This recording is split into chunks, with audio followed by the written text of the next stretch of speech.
Order. If you would, please rise. I'm going to call on Commissioner Smith for the invocation and the pledge. Everybody, please bow your head.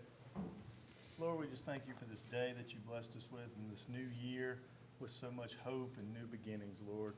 We thank you for all that you do, the grace and love you provide to us individually and to the world. Please be with our local, state, and federal leaders and help them be wise and make good decisions for the people that they represent. Be with our first responders and our soldiers serving overseas that can't be with family, and let them know that we thank them for their service and wish them safe return. In Jesus' name we pray. Amen. Amen. Pledge allegiance to the flag of the United States of America and to the republic for which it stands, one nation, under God, indivisible, with liberty and justice for all.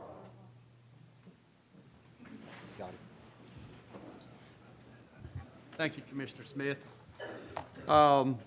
First order of business, I think, do we have some Leadership Lounge folks with us here tonight?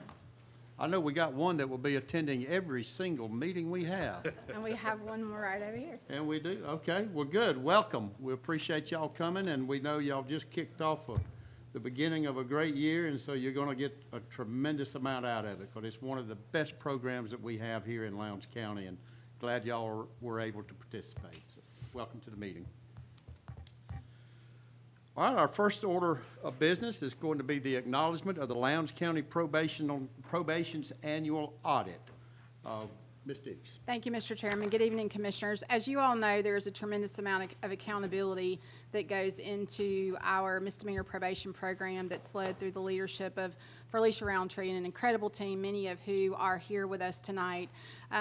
Regardless of what community that probation is run in, there is a tremendous amount of oversight by the state. That there are some very specific policies and checks and boxes they must check. Every charge, every outcome, every report has to be accounted for. And when you look at the thousands of people that we run through that program every year, it's a lot. Especially when I tell you that it is this team back here. I mean, this is 99% of them that are doing that work. Also, whenever we started probation, we had 2 state court judges, and we were running 2 courts. And now, because of the volume of what's running through that court, most days we're running 3, and we still only have really 2 teams in probation. And so they work very hard to partner amongst themselves.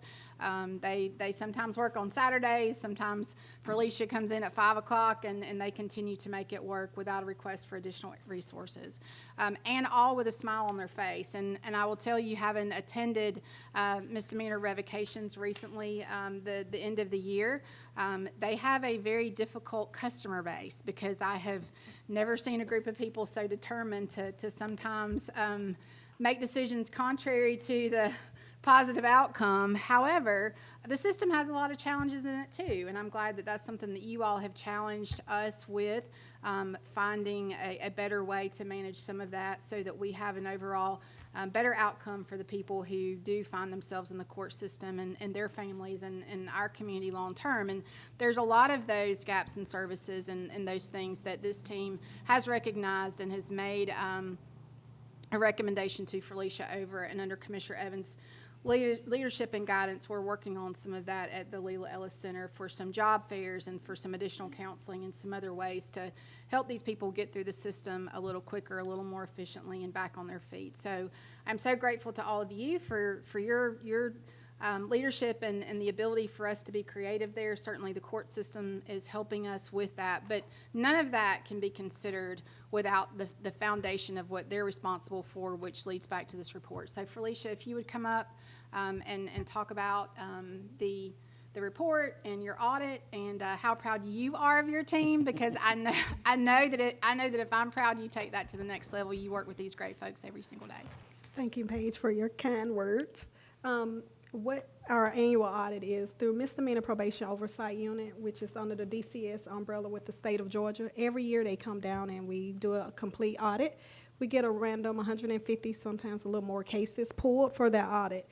doing that, they comb through those with a fine-tooth comb. They go through them with a fine-tooth comb as looking at how payments are posted, if tolling is done right, are we following pay-only or consecutive case OCGA rules.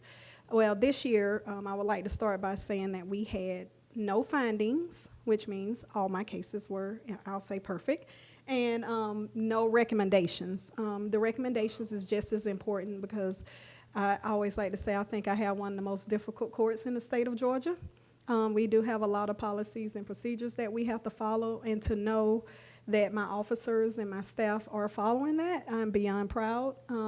I just like to say to them, they know that I get anxious, very anxious during audit time, but they are always willing to stick with me, and I know now they are, as always, getting the job done.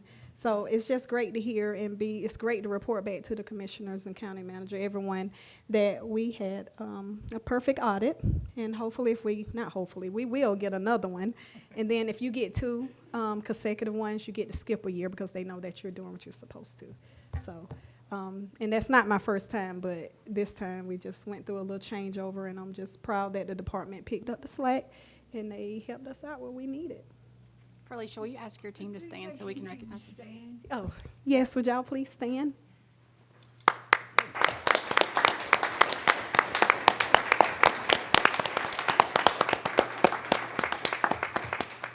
Thank y'all so much, and y'all, I appreciate y'all, and y'all putting up with me. Any questions? Yeah. Great job. Thank you all. I love y'all. Thank you. Great job. Super proud. Very grateful. Thank you. Thank you, Felicia. We are extremely proud of you. We know that the difficult task that your job is and what you have to do on a day-to-day basis, you do it with the utmost level of professionalism, and certainly your leadership focuses that, and it shows in how you perform your job on each and every day.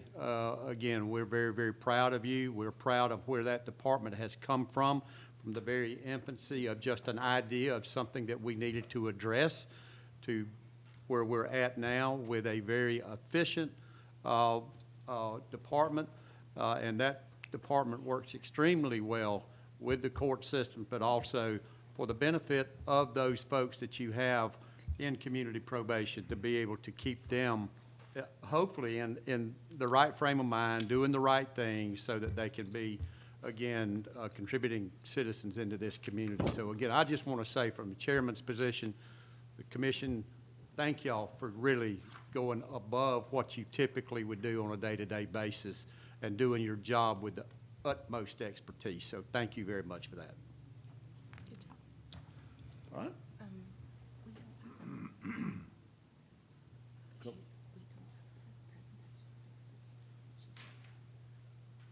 I didn't understand. I'm sorry. Oh, okay. Yeah, okay, okay. Thank you. All right. With that, we're going to move on to our next one, and this is for Dr. Lucy Green. Dr. Green really does not need any introduction. She doesn't need typically ask for introduction, but I'm going to tell you, for the folks that's here, there was a time in this community when we were really in a perilous situation with our folks at Moody Air Force Base, where that base was on the old BRAC list. It ran a risk and actually was to be closed, which would have been very detrimental for this community. At that time, there was city and county leadership that stepped forward in this community. They went to bat for Moody Air Force Base, and they were able to get that off of the BRAC list, certainly with a lot of help all the way from here all the way to Washington, D.C. and the state. However, out of that came two folks that really waved the flag for Moody Air Force Base, and that was Parker Green and his ever so lovely assistant, administrative assistant, as she likes to say, Dr. Lucy Green. Well, we lost Parker, but the foundation and the groundwork that was laid by these two individuals as we move forward with building a much better and a much stronger relationship with our military friends and families that's out there at Moody Air Force Base, there is just no way that we could ever say thank you enough for the great job that Parker did, and certainly the legacy of that Dr. Lucy embraced and willingly moved it forward. I'm going to say something just for some folks' understanding. I've been to the Pentagon a couple of times, and I've been to the Pentagon blessed to be able to be there when Parker and Dr. Lucy was there. And I want to tell you, the waves part when those two came into the Pentagon. It was amazing at the respect that they earned, but that respect came from sincere, hard work, never looking for accolades from themselves, looking for what was best for Moody Air Force Base and the military personnel, and especially the dependents of those personnel as well. Those folks have to know that they're taken care of and that this community looks after them. And we say this a lot. There's not a community in the military's realm of communities that has the level of respect that this community has based on how we have treated our enlisted airmen out at Moody Air Force Base. But as much as anything, the hard work and the love that Dr. Lucy and Parker showed to these individuals over the years. So Dr. Lucy, she has graciously come, and she's going to kind of give you a little brief update of where we're at, where she's at in her life and decisions that she's making, and I will allow her to do that. So Dr. Lucy, again, welcome, and we are always grateful to have you in here, but it's certainly you are a treasure to this community, so welcome. You are so kind. Thank you. I'm so glad everybody's here like you are, because you all represent all the citizens in Lowndes County, and I have felt that support since 1970. So I brought a few notes just in case I forget some of the things that had happened. I didn't want to forget anything, so I have my notes, and I can refer to them if I have to. All right, but your support for Moody Air Force Base began with World War II. And of course, I wasn't here then, I promise, but we did have that support as far back as World War II. And one of the things we have to do, if we're going to talk about the Air Force, is we have to have a cheer. Every unit at Moody has a cheer that they, I'm going to offer you one, okay? We are a lead wing in the latest organizational structure for the Air Force called Agile Combat Employment. So Moody is a lead wing, and we host the legendary Flying Tigers. So if I were to ask you who leads, could you say Tigers lead? Let's do it, okay? All right. Who leads? Tigers lead. There you go. And if I forget my notes, I'll just say who leads and y'all fill in, okay? Okay, that's good. All right, and I want to thank you very much, Chairman Salter and Page, for this opportunity to come before the commissioners, because I know you're extremely busy, but your influence through Moody Air Force Base spreads to the rest of the world in so many ways, and I'm going to remind you of that tonight. You don't think about that too much, but so much of what we do extends out into the battles that the country fights, in the defense that we maintain. We even have people who guard our bases overseas. Their motto is, we guard the nest so the birds can fly. And there's so much. And what you do keeps morale high, it keeps training refined, and it keeps the best equipment the Air Force can have right here at Moody Air Force Base. And when the airmen are called to duty, that's what we want. We want them in that frame of mind. They have everything they need. So it is an honor and a privilege for our community to host an Air Force base. Every town can't say that. Every county can't say that. My experience with your support began in 1970, which is over 50 years ago. I was only 5. All right. But when we moved here, Johnny B. Lastinger asked Parker to serve on the Military Affairs Committee of the Chamber of Commerce.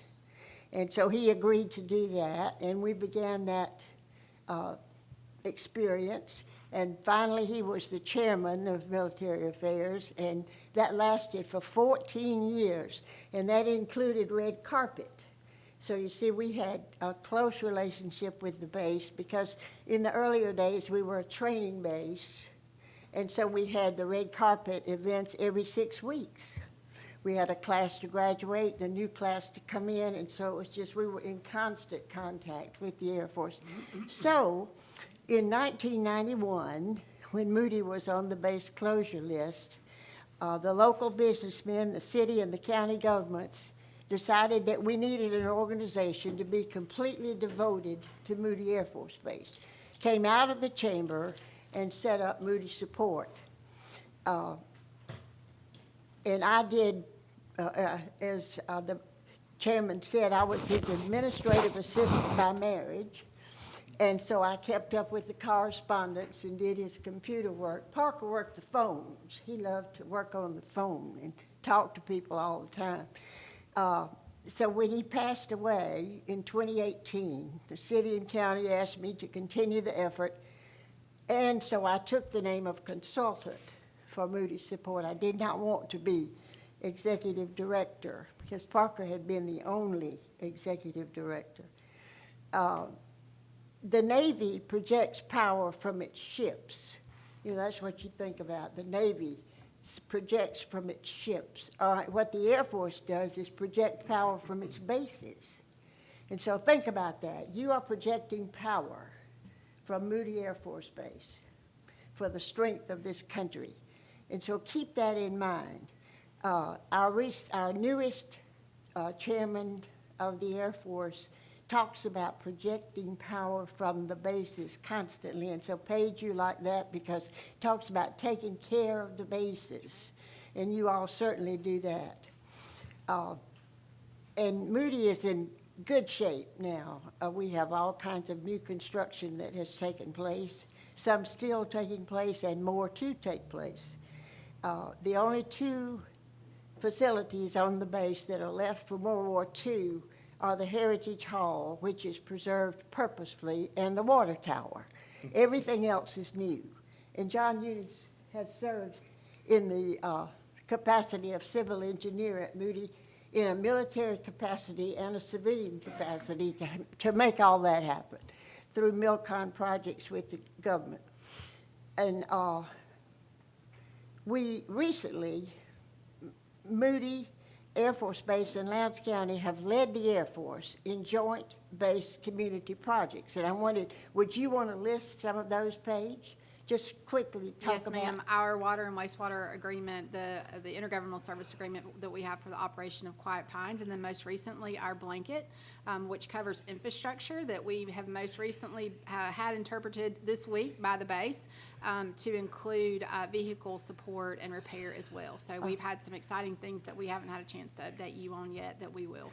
And I heard something about the fire truck. What kind of fire truck are we talking about? Yes, ma'am. So all of the ARF trucks that the Moody needs to support fire suppression for their aircraft are all working, but their structural fire protection trucks are down right now. They're having a hard time getting those repaired, which we also know on the civilian side can be a difficult challenge. So after Helene, we had some significant flooding at our station on Bemis Road, and so they allowed our firefighters from Bemis to live in the on-base station since we cover that same area. And we were very grateful to return the favor when they needed a truck, so we were able to take one of Chief Young's reserve trucks and loan it to Moody. So I met with OSI this morning on something else, and he said, hey, by the way, why is there a Lowndes County fire truck parked at our station? I said, well, right now it's a Moody fire truck, so we're very grateful. And you all need to know that when Moody is in trouble, they speak to the county, and the county always gives them options. This is what I'm told. The wing commander always says the county always gives us options. And so they appreciate that so very much. And we are leading the nation in that type project right now. Paige and John have presented at several national conferences because we've worked it out. And so they are teaching others now how to do this with our military bases. At this point in time, I am an emeritus member of the Air Force Chief of Staff Civic Leader Group, as well as an emeritus member of the ACC Commanders Group. And these are titles that come from the Air Force, and so they're not transferable. I will keep those as long as I can be of service to the community. This past summer, even though in my mind I'm about 45 years old, it began to dawn on me that I could not outrun Father Time. And so I talked to Chairman Slaughter and Mayor Matheson about making a transition in leadership for Moody Support. And as I've said before, I do feel that this was providential because the good Lord kept me going until this point in time. All right, and now John has retired. He left his civil service job at Moody, and he is ready to take on an additional responsibility. Now, he's always worked with us. I have been in council with John Eunice as long as I can remember with Moody Support because he knows so much about military construction and reaching to the people in Washington who can make that happen. And so all of a sudden, the right man in the right place at the right time took place. And so he has accepted the position as only the second ever executive director of Moody Support. John Eunice, would you stand up?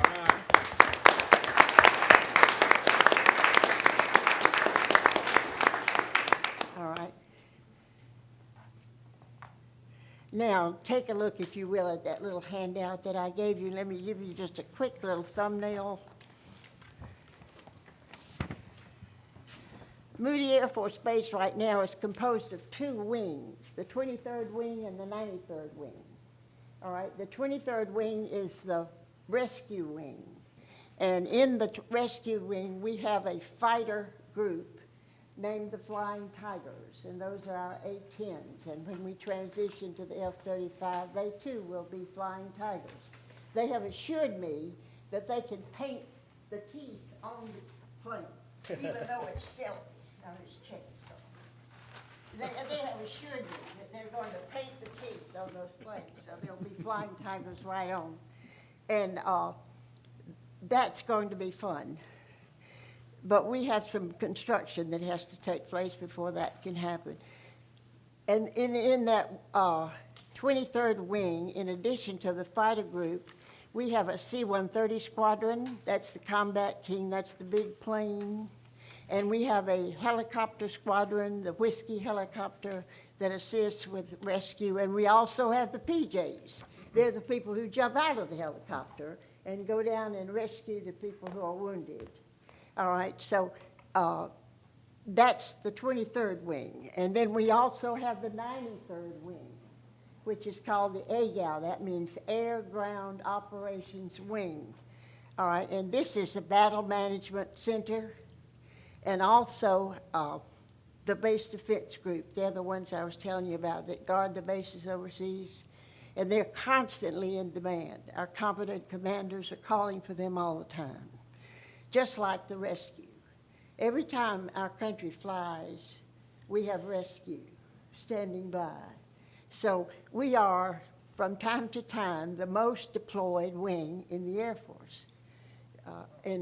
We don't realize that when we're downtown. We don't realize how much our people are gone, and so we want to always be taking care of the families all the time, even when they're here. Moody is currently assigned to the Air Combat Command, ACC, and I want you to understand that as we transition into the F-35, it's just one more transition. Because if you'll look at that list, we've been previously under Air Training Command, Tactical Air Command, Air Combat Command again, Air Force Special Operations Command, AFSOC, with units from Air Education and Training Command on several occasions. So this has been going on now, 50 years. So one more transition into a new plane. And I want you to think about the Moody Support team. I want you to realize all the people who are involved, because we do have a team. We have Chairman Bill Slaughter and Manager Paige Dukes from Lowndes County.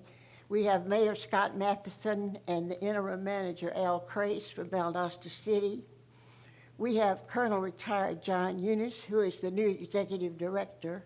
I will be the consultant as long as I can be useful. We have A.D. Holt, Bill Cowart, and Larry Hanson, who are original members of the Moody Support Group from 1991, and they've been serving all that time.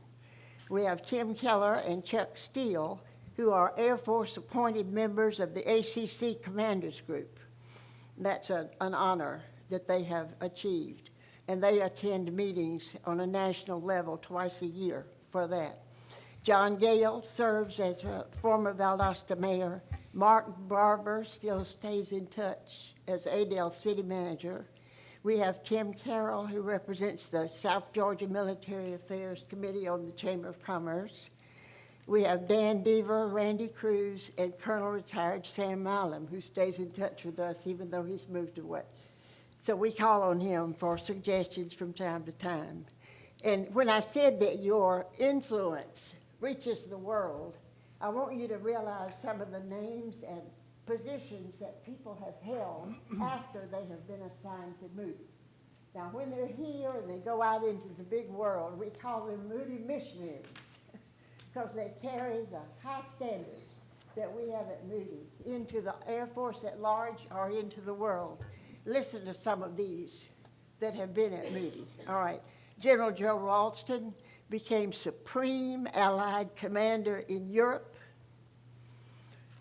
General Mark Welch became Air Force Chief of Staff and then President of Texas A&M. Chief Gerald Murray was the Command Chief for the entire Air Force. General Jack Gregory was PACAF Commander. General Gene Renouart was PACAF Commander, then NORAD and NORTHCOM Commander. General John Rosa became the Air Force spokesman, and he was also at the Academy as Superintendent of Students, and then President of the Citadel. He was here, you see.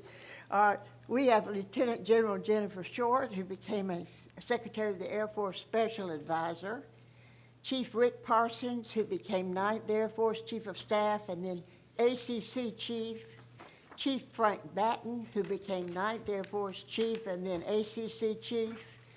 And right now, Chief John Storms moved up to 15th Air Force and then became ACC Chief, and now is Command Chief at NORAD and NORTHCOM. And he just left us maybe 5 years ago, so that's very recent. We also have a young man in our midst who served as the civil engineer in the Iraq-Afghanistan war for the 9th Air Force under General Gary North for all of Afghanistan and Iraq, and that's our John Eunice. So he carries the flag. All right, and an aside, you're hearing in the news today a lot about Iraq and Iran, and absolutely, two former commanders at Moody, General George Cortez and General Phil Gass, were the last two military members to leave the American embassy when the Ayatollah took over in 1979. So Moody was there, you see. And so what you do is so terribly important, and it extends to the world. And when people come in here and they feel the warmth of the county and they feel that you really care, then it makes a difference. And so I just wanted to come tonight to tell you that I thank you very much. I am very grateful and humbled to have had this privilege and this honor for this length of time. And I brought you a coin from Parker's collection, and John's going to help me give those out.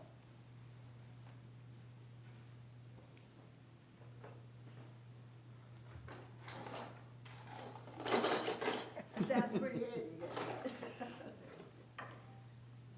grab a few. I'll take a couple. All right. This is a military challenge coin, and all military members carry them.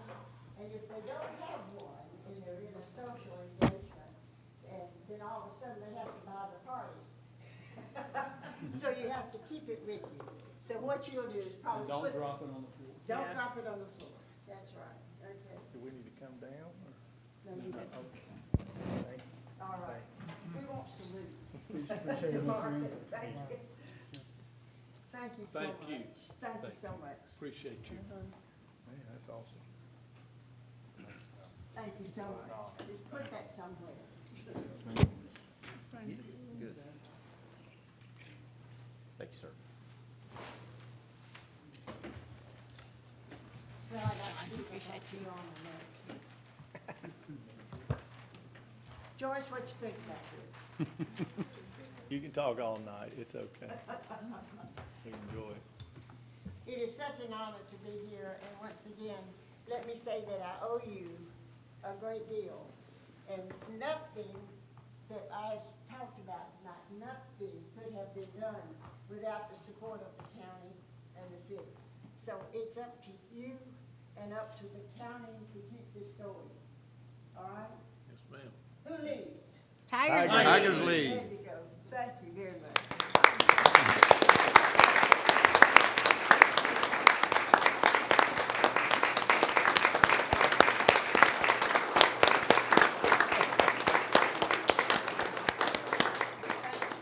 Thank you so much. Thank you, Dr. Lucy. That was awesome. Thank you, John. Thank you, John. No, thank you, Tammy. Yeah. Thank you, Tammy.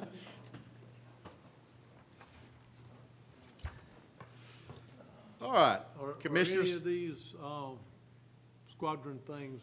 I'm sorry? Are any of these squadron things where we can volunteer for, No. particularly the whiskey helicopter? You can either jump out or they'll push you out.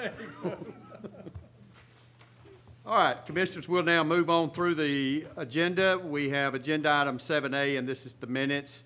Inside your packet, you have your minutes of the work session of December the 8th, as well as your regular session minutes from December the 9th. If there's no additions, deletions, or corrections, I will entertain a motion to approve the minutes. So move. We have a motion. Do I have a second? Second. I have a second. Any discussion? Hearing none, I'll call the vote. All in favor signify by aye. Aye. Any opposed, like sign. Hearing none, the minutes are approved. Agenda item 8A is our one appointment, and this is the Lowndes County Board of Health. Ms. Dukes? Thank you, Mr. Chairman. Good evening again, Commissioners. The term of Dr. Francis Brown expired on December the 31st of 2025, and Dr. Brown has expressed a desire to continue to serve. You all should have a copy of Dr. Brown's form that she filled out on her first appointment before you, and she, I believe, was appointed to fill the unexpired term of Myron Faircloth. Any questions for Ms. Dukes? All right, hearing none, I'll open the floor up for nominations. Chairman, I nominate said name, Dr. Francis Brown. Okay, so we have a nomination of Ms. Frances Brown. Are there any other nominations? Hearing none, we'll close the nominations, and Dr. Frances Brown will be reappointed by acclamation. Thank you, Commissioners. All right, agenda item 9A for your consideration is the setting of the qualifying fees for county commissioners. Ms. Dukes? Thank you, Mr. Chairman. The resolution is before you. You all are required to set those qualifying fees. They are based on a percentage of the state set salary for the particular seat. And Ms. Lovern has verified with the Board of Elections that this is the only seat that we will have on the upcoming election. Okay. All right. Any questions for Ms. Dukes? Hearing none, I'll entertain a motion. I make a motion to accept the $450 fee for qualifying. Do we have a motion to set the fee at $650? $450. $450. I thought I had 60. Let's clarify now, make sure. $450. To That's approve- good. Approve the resolution.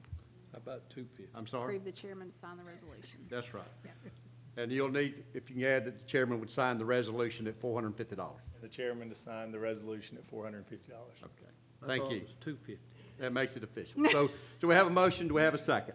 Second. We have a second. Any discussion? Hearing none, we'll call the vote. All in favor signify by aye. Aye. Any opposed, like sign. Hearing none, the motion carries. Agenda item 9B is the appointment of Felicia Williams to the Board of Tax Assessors, and this is basically approving the order Yes, sir. Correct. At your Ms. December 9th meeting, you all reappointed Felicia Williams to the Board of Assessors. State statute requires the following approval of an order in that same direction. So before you tonight is the order for your consideration. Any questions for Ms. Dukes? Okay, hearing none, I'll entertain a motion. Motion to approve and authorize the chairman to sign the order. Okay, we have a motion to approve and authorize the chairman to sign the order. Do we have a second? Second. We have a second by Ms. Evans. Any discussion? Hearing none, we'll call the vote. All in favor signify by aye. Aye. Any opposed, like sign. Hearing none, the motion carries. Agenda item 9C is the acceptance of the FY 2026 Juvenile Justice Delinquency Prevention Grant. Commissioners, you heard from Mr. Tide made the presentation at this morning's work session. If you have no other questions, then I'll entertain a motion. Motion to approve. Do we have a motion from Ms. Evans to approve? Do we have a second? Second. I have a second. Any discussion? Hearing none, we'll call the vote. All in favor signify by aye. Aye. Any opposed, like sign. Hearing none, the motion carries. Agenda item 9D is the approval of the Solicitor General's FY 26 VOCA Grant Award. Commissioners, as well, you heard from Ms. Hayes at the work session. If there are no questions, then I'll entertain a motion on this agenda item. Motion to approve. Okay, we have a motion to approve the request. Do we have a second? Second. We have a second. Any discussion? Hearing none, we'll call the vote. All in favor signify by aye. Aye. Any opposed, like sign. Hearing none, the motion approved. We'll now move to agenda item 9E, and this is the approval of the DA's FY 2026 VOCA grant application. And this is a renewal to subgrant number AW VOCA 25-071-012. And you heard from District Attorney Brad Shealy this morning as well on this request. If there's no questions, then I will entertain a motion. I make a motion to approve the DA's VOCA grant in the amount of $137,368 for your signature. Okay, we have a motion to approve the grant with the federal amount of $137,368. Do we have a second? Second. I have a second. Any discussion? Hearing none, we'll call the vote. All in favor signify by aye. Aye. Any opposed, like sign. Hearing none, the motion is approved. Agenda item 9F is the acceptance of infrastructure for the Knights Landing Phase 4, Section 1. Mr. McLeod. Yes, sir. Thank you. Knights Landing Phase 4, Section 1 is located off of Bemis Knights Academy Road at the end of Duchess Court. It includes 39 residential lots. All paperwork has been complete. Engineering and utility staff has completed a punch list. There is one item of construction remaining, which should be complete tomorrow.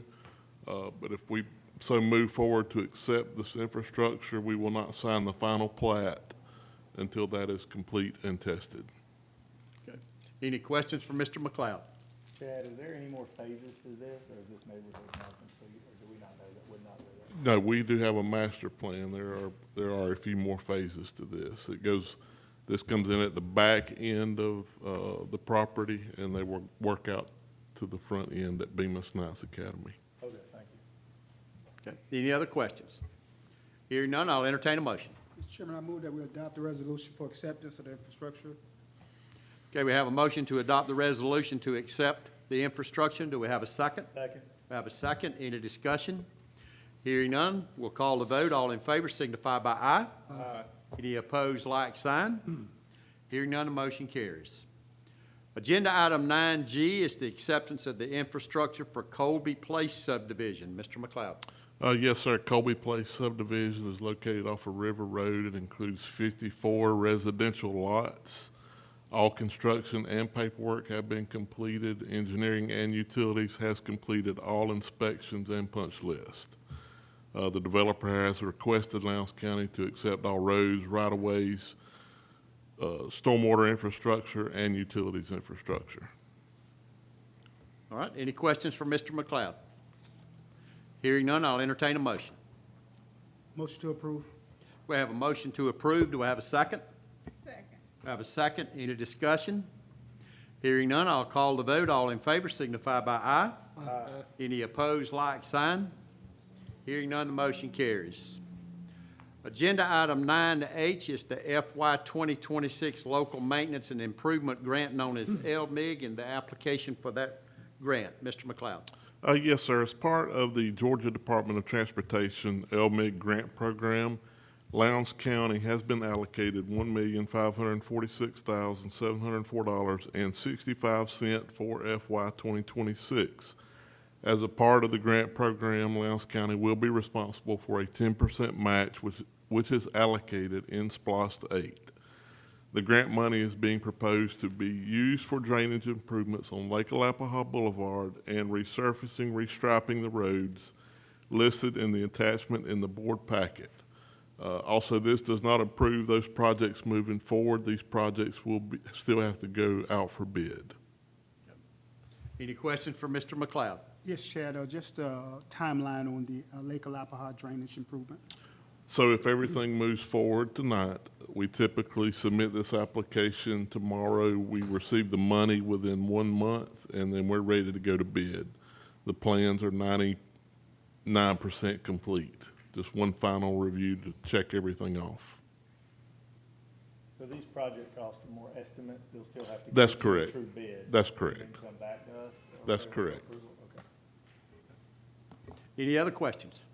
Hearing none, I'll entertain a motion. Motion to approve and authorize the chairman to sign. Okay, we have a motion to approve and authorize the chairman to sign. Do we have a second? Second. We have a second. Any discussion? Hearing none, we'll call the vote. All in favor signify by aye. Aye. Any opposed, like sign. Hearing none, the motion carries.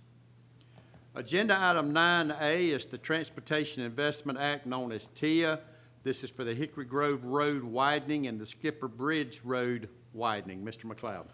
Yes, sir. The board approved submitting the TIA local government application for project delivery at the December 9th, 2025 meeting.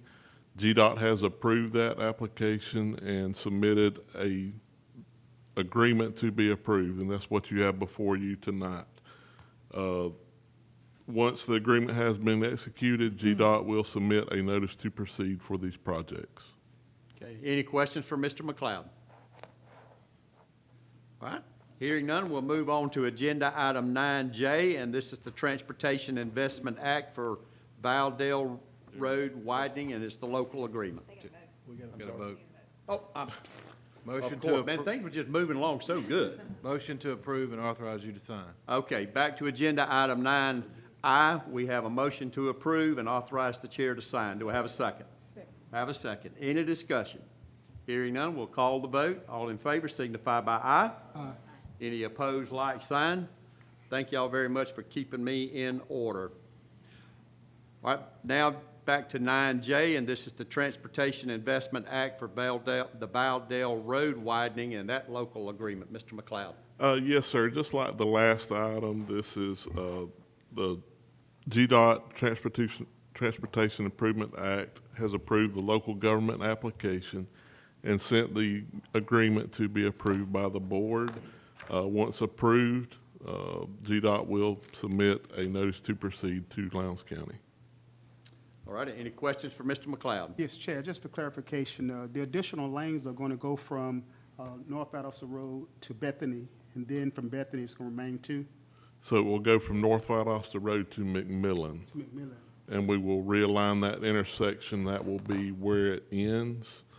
A part of this project also includes resurfacing the remainder to the county line of Valdale Road.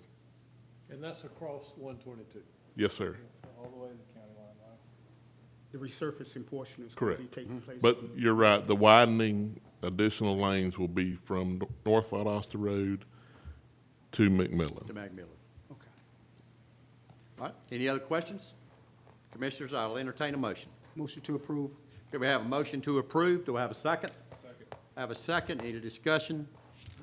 Hearing none, we'll call the vote. All in favor signify by aye. Aye. Any opposed, like sign. Hearing none, the motion carries. Agenda item 9K is the just compensation for Twin Lakes Road right-of-way parcel 3. Mr. McLeod. Yes, sir. For purposes of the Twin Lakes T-Splosh project, the county needs to acquire from the owners of parcel 3, i.e. tax parcel 0171090, certain areas of fee simple right-of-way totaling 0.15 plus or minus acres in the aggregate, plus 0.07 plus or minus acres for a drainage easement.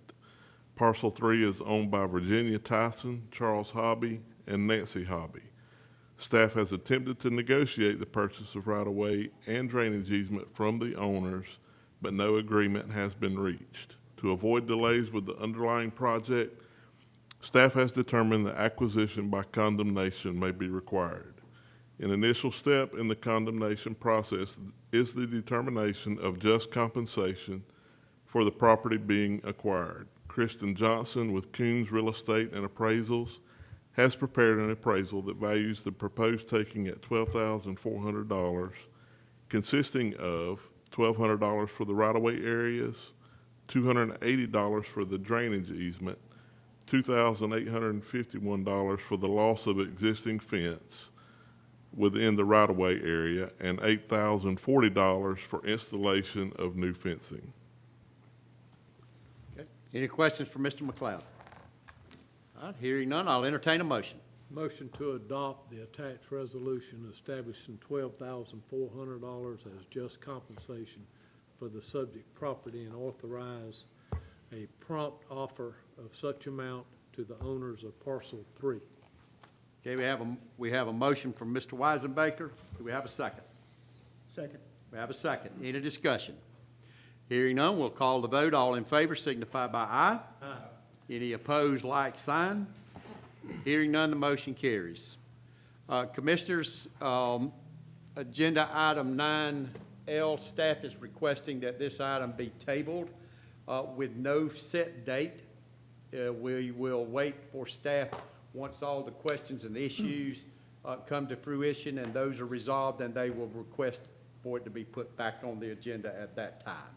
So can I get a motion then to table agenda item 9L? I make a motion to table.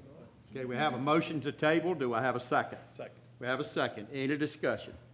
Hearing none, we'll call the vote. All in favor signify by aye. Aye. All right, motion carries.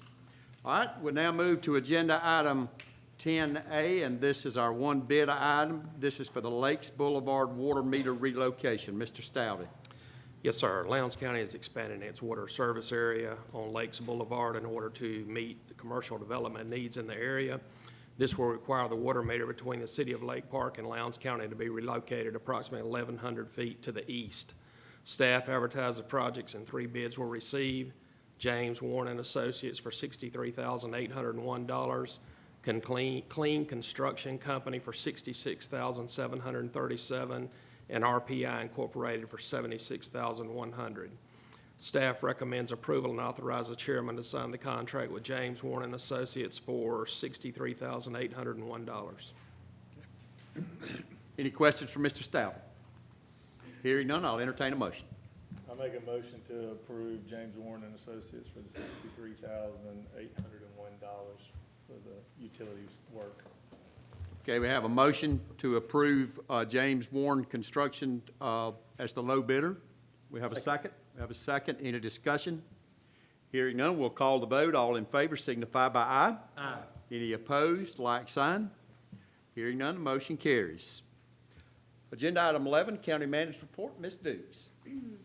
Thank you, Mr. Chairman. Before you all, you will have the Regional Commission's annual report.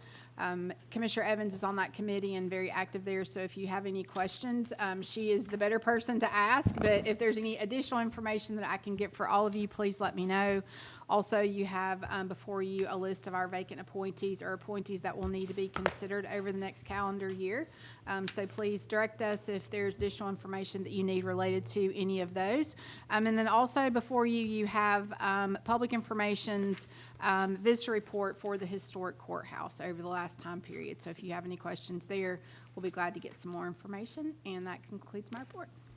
Okay. Any questions from Ms. Dukes? Okay. Hearing none, we'll now move into our citizens wishing to be heard. Our first citizen is Miss Mary Rowe.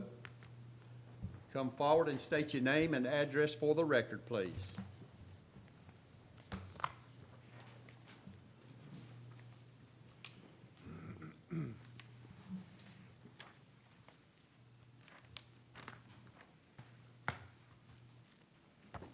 I am Mary Rowe. I reside down O'Neill Road, 4515 Jones Lane. First, I would like to thank all the commissioners for the committee work that you did on paving O'Neill Road, which was a very serious problem. You solved the problem because my parents had heart problems, and it was very impossible for an ambulance to get in there to get them to the hospital. I have talked to Commissioner Joyce Evans about the paving of Green Road because you have the same problems as Old Naylor Road. When it rains several days, I travel this road often, visiting a sick sister I attend to. I also have a nephew to be moved with his parents from Atlanta, Georgia, with a very serious allergy problem, which required shots. And he has this problem of getting stuffed up because of the dirt road, the dust, and the wetness. And we would not like to see him have to be moved along with his parents back to Atlanta. I have a couple of land property owners I have talked to about paving this road, and we have two of them who are present today, and that is Mr. Melton Henry and Mr. Willie Jones. Mr. Junior Richardson and also Mr. Bob Langdale were not able to attend, but they know about this situation. Commissioners, the part of Green Road going towards Howell Road were paved several years ago. No houses are on this road. The part of Green Road going down to CC Road had many houses on this road, but if it rains several days, it's impossible to travel on this road.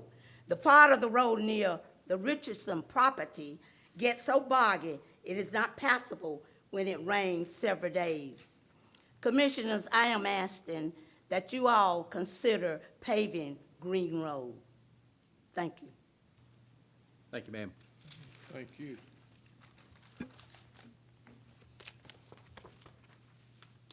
All right, our next citizen wishing to be heard is Dr. Amanda Hall. Come forward and state your name and address for the record, please. I'm Amanda Hall, 2102 North Sherwood Drive. I recently returned from a trip to South America, third world country, where I volunteered as a veterinarian, providing free veterinary care for a very poor community. And I was there for a week. And this community had a lot of problems, but one problem they did not have was pet overpopulation. And the way they solved it was everybody had to be microchipped. All owned pets were microchipped, and they had to be spayed or neutered. And if they were not, the fine was $600 US. The average family household income is $600 a month. So they took it serious, and there was no population problem there. And I also wanted to point out that Brooks County recently revised their animal control ordinance. And as it stands, it's a lot stricter than Lowndes County in that with the tethering ordinance, you cannot leave a dog tethered for any length of time. The only way you can do it is if you're standing there with it. So I just wanted to encourage you guys to really look at the ordinance. It's past due looking at again. I'm not suggesting that we charge $600 if for a non-spayed or neutered dog or cat, but it's really time to look at some serious solutions to this problem. If a third world country or a community in a third world country can figure it out, I know Lowndes County can. Thank you. Thank you. All right, next citizens wishing to be heard is Miss Susan Whaling. Did I get that right? Please come forward and state your name and address for the record, please. Susan Whaling, 2410 Georgia Avenue. I have several things I'd like to talk about. What Amanda just said was spot on, and you talked about the probation people earlier. One time when I had to go to court over a fence size, there were a lot of people with pet issues there with huge fines. And I taught a class on immigration and incarceration, and there's several models out there of low-cost probation when people have pet issues. I mean, maybe we could combine a lot of these different things. I don't know who's here with the Leadership Lounge, but there's so many cool projects that you guys could work on with the commission to help resolve a lot of different problems. Currently, I'm working with a homeless person that his probation, he's homeless, and he has probation and trying to work at the same time with no transportation. So, I mean, it's a really difficult position to be in, especially if you're recently released. We have a business downtown, and it's really frustrating when this courthouse is not open, when your bathrooms are not open. I asked the city to consider an attendant at Unity Park. I don't know if you could consider opening the bathrooms like during the Christmas parade and stuff like that, but I think working together with the city to address needs such as public restrooms would be a good thing, and working together to help the homeless. But I know Ms. Saxon's working on that, so I'll get to my point, which today I'm here because of the data centers. Like, I'm blown away that you all approved rezoning for light manufacturing, I think, on the property that Pope Langdale bought behind Jack's Chop House. I've also heard there's a data center maybe going in at exit 13. Data centers are really not good for any county or state. I was fighting one in Kentucky where my parents are and was blown away that this is happening here. We have several faculty in Foxborough, and they're really concerned. The amount of water that a data center can use ranges from 300,000 gallons a day to 1 million.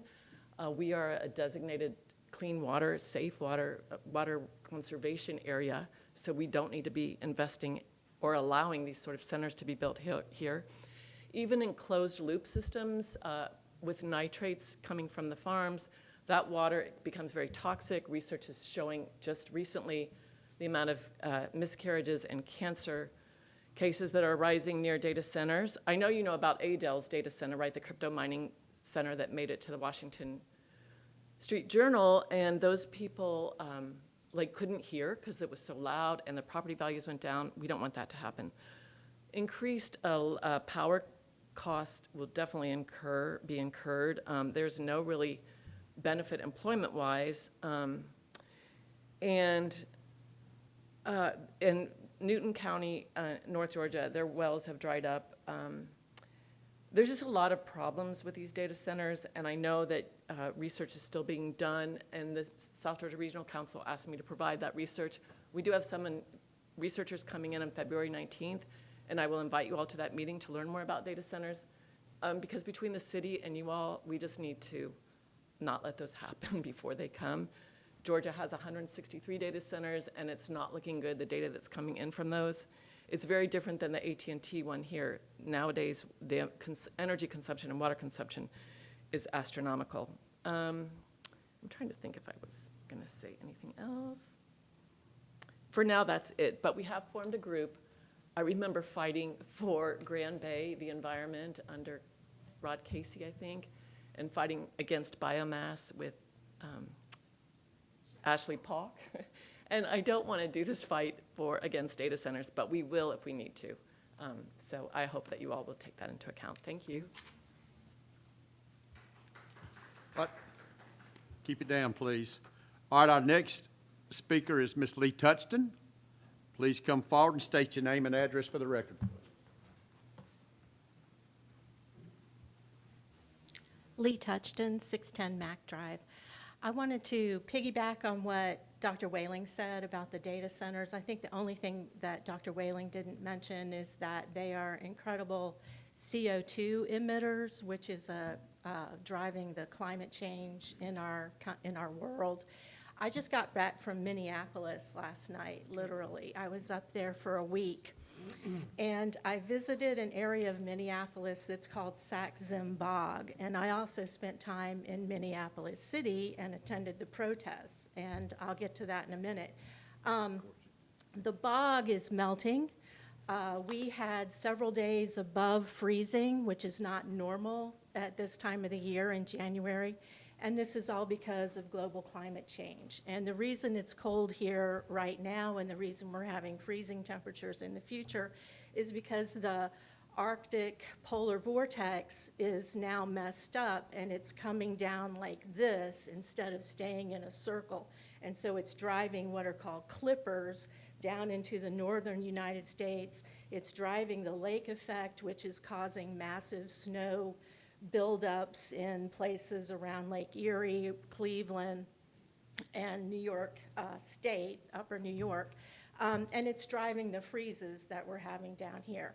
So data centers are a huge emitter of CO2 emissions, and it's something that many states are considering putting a moratorium on. Georgia has had numerous days of drought. Grand Bay, the last time I was out there, is way below normal. Reed Bingham is way below normal. The fishing dock that we usually go to first on the boardwalk, it's turning into a meadow. So we're already at a crucial point in our county and our state regarding water. Atlanta, as you know, fights with St. Mark's over water, right? Because there's more people and there's more water usage. And so putting in a data center is just a bad idea. But I want to get back to immigration and what I saw in Minneapolis. Minneapolis, as you know, started protesting because Renee Good was killed by an ICE agent named Jonathan Ross. And there's numerous videos out there. I'm not going to argue about who was right and who was wrong. But what struck me is that when he shot her 3 times in the face, he called her a fucking bitch. Now, this language is inappropriate from any police officer, any federal officer, any elected official. Mr. Touchton, I must also say it's very inappropriate to be using it here. I'm You quoting- can find another way to get I'm your point quoting across. what he said, and it's too late. I can't bring the horse back in the barn. But I'll say effing from now on. Okay, so that language we would have thought would have been a one-time thing. But as I attended the protests, I heard that language from other ICE agents. And they were saying things like, don't you know what we did this week? You better make better decisions or we will do it again, B word. They were using the B word and the F word with impunity. And the only thing I can think that would allow them to be trained like this is because their leader is Donald Trump, which brings me to another point. There is someone on the commission who has endorsed a MAGA Republican who is going to run against John Ossoff. And he puts on his page that he is pro-Donald Trump in all efforts. And I presume that also means he is pro-Donald Trump insofar as the training of ICE and sending them to communities which did not vote for Donald Trump. I noticed that someone on this commission endorsed this particular person who is also on Facebook making horrible jokes about the killing of this woman, Renee Good, in Minnesota. So I am here tonight to ask this commission to stop endorsing anybody. You're here to represent Lowndes County. I think it is a stain on our county that someone on this commission has endorsed a man who is joking about the death of a 37-year-old woman who has 3 children. I think that is horrible. And I don't know if it's because as part of your Republican background, you get trained to do this or something. I don't know, but I think it's wrong, and I would ask you to stop endorsing other political candidates. Thank you. I believe that's all we have. All right, commissioners, any questions, comments? Before we adjourn, can I get a motion to adjourn? Motion to adjourn.